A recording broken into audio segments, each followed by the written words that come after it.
What is up, guys, and welcome back to the channel. And today I am back with another video to talk about a little bit of what we like to call a crypto winter. Okay, so you're going to be hearing that term thrown around here in the next couple weeks as we enter the end of Q4, and it's going to be very important to note a few things.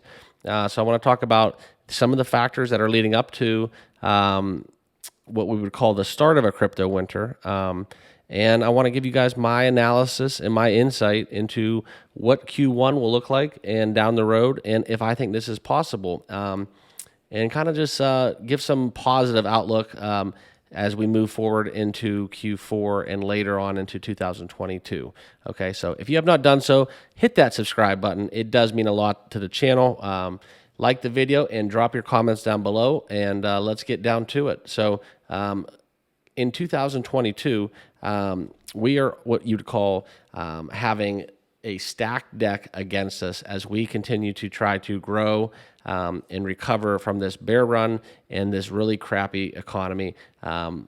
Pretty much, if you could make a list of the top 10 external factors to ever crash or impact an economy in a negative way, we've probably hit 4 or 5 out of the top 10. So, you know, you have the Russian-Ukraine crisis, not to mention the pandemic fallout that's still ongoing, inflation, horrible political situation, and now we have what you would call this housing inflation bubble that's looming. Okay, so what I want to talk about though is this is kind of going to tie into why this is all positive. Okay, so in August, Bitcoin peaked and closed around 70K, and this is kind of the mothership that moves all tides. All cryptos will follow Bitcoin until there's some consolidation from the industry where we narrow down and we kind of get away from the traditional model that we're trading in right now.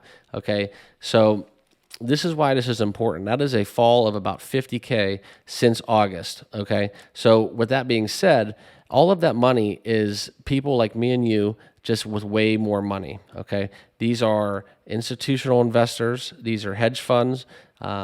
These are what you would call a so-called whale. Whales aren't necessarily just one person. A lot of times they're a one wallet that's managed by hundreds of people tied in with hedge funds and real estate groups and investment firms and what have you.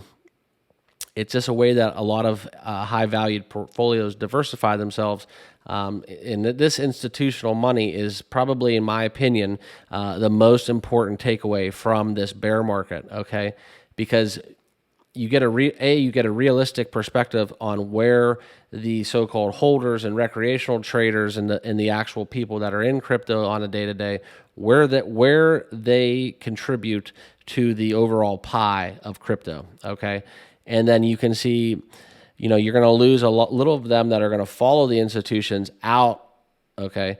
But the pie as it stands right now, plus the institutional money, is very important to note, in my opinion, okay? So this article, you know, it just sheds some light on what the drop in token prices are labeled as a crypto winter and how this reflects the timing of the periodic dips and this is something where I agree, but I disagree with the classification because there is really no precedent when it comes to crypto. There's no, in my opinion, there's no way to do any quantifying analysis and try to see based on past results how future results will occur. It's just not like a traditional market. It will follow the traditional markets because of the way the money flows in and out to an extent, but it's, in my opinion, is not traditional in a sense where you can say, okay, we saw this here, look at this data point, here's some technical analysis, and boom, we can tell you exactly where this coin will be in 3 months. I think there's a little bit more to it because of how volatile it is with fear and greed, and how some other indexes kind of correspond to how crypto ebbs and flows. Okay, so I talked a little bit about those external factors that can bring down an economy. Okay, so, you know, one I left out was the thousands of job losses. Okay, and how this is in doing the inflation and the interest rate hikes. The Fed meets Wednesday, and this all contributes to this narrative and what we're this whole ball of wax of basically a horrible, horrible time for investing.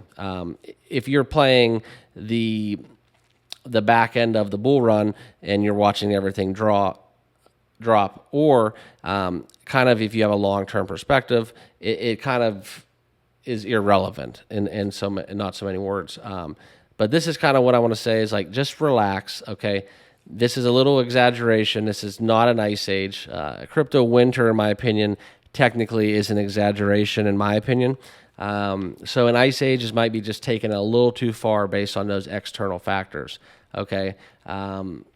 However, this is where we need to look back at to some past incidents and see how markets reacted. Okay, so you can see by this statement, this is the least volatile period for Bitcoin since October 2020. Okay, this plays into what I just said about how all of this money is just sitting on the sidelines. Okay, so in my opinion, all of this institutional money that brought Bitcoin to 70K, that has a couple flighty day-to-day investors on the retail side of things, just kind of leeching off the back of this institutional money and what direction they move, which is smart. That is definitely an indicator of how markets will trade in heavy respect. However, this dormancy period, okay, not volatile. With all of these interest rate hikes, you could say it's baked in. The interest rates are all baked into the share prices of these coins. It's very important that we take a step back and realize where this money is, what is it doing right now? And it might be in other things. It may be diversify, which is great. But in my opinion, once this inflation kind of bounces off of just, steady, we are going to see a push. Okay, and it may not be a bull run such as in 2021. It may not be all-time highs, but all of these institutional players, they're going to want a piece of their pie back when the timing is right. Okay, so that is where, buying right now, dollar cost averaging, getting your cost basis down, that's very important to do as an investment strategy, because you don't have to time the bottom. And you might be able to recover from some of the pitfalls that you had back in 2022 during this bear run. Not financial advice. Please do your own research, but this is kind of the strategy that I am deploying moving forward. And I just want to touch a little bit more upon this sentiment. And just to put in perspective, the cryptocurrency global market cap has shrunk from 3.2 trillion to 1 trillion approximately. Okay, so that is about a third of the market cap that is left. Okay, so that means there's 2/3 of where we were a few months ago ready to run. All right, so you get a good election where you get more favorable political parties in legislature. You get a little less regulation. You get a little bit of a softening from the Fed on Wednesday or in future dates, or a reversal of rates. Maybe the pandemic just all of a sudden is over. Maybe Russia pulls out. Maybe all of these factors that contribute to this fear index just go away over time. And an old adage, time heals all things. That is, not invented just by happenstance. It kind of has some merit. So, it's not just hurting us as recreational and retail investors. And you can see CEO to executive to even companies that have just foreclosed. They went bankrupt. The impact is seen globally, and it's not just our wallets that are being affected. There's jobs on the lines, the development of the subsidiaries surrounding crypto, and then the halting of implementing crypto into everyday lives, into other countries, like how people like El Salvador are getting into currency. All of that is paying a price, okay? And I just want to kind of reiterate my stance that, yes, there's blood in the water, but the blood has been in the water for a long time. It's not going anywhere. There's not any more sharks coming after it. it's kind of just all stagnant. And in my opinion, we are waiting to bounce off of the floor and find that opportunity to take back what we lost when it comes to crypto and these prospective gains that could be seen for months and months and months from this point on. So just want to touch on that, give you my thoughts on a so-called crypto ice age. But I do want to conclude with a quote from Charlie Cooper, which is the managing director of the blockchain firm R3, where he is quoted saying that the idea that we are suddenly going to see a recession are suddenly going to see a spectacular bull run before the broader economy gains its footing is fanciful. I agree with Charlie. However, I disagree in the sense that I think a lot of institutional money is coy when it comes to how open they are and honest with their feelings on crypto. There's a lot of people that lost a lot of money. And I think, with that being said, the fastest way to make it back is with crypto, is with a crypto bull run, okay? So that is very, very important to note, that we could see this broader economy, come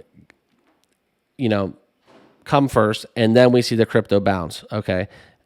The only difference is, if it does traditionally go like that, the crypto bounce will be much more intense and amplified. So that's all I got to say about that. Please subscribe to the channel and like this video. Let me know what you guys think. If you guys think a ice age or a just plain old crypto winter, so-called, is coming, let me know in the comments down below, and we will see you on the next one.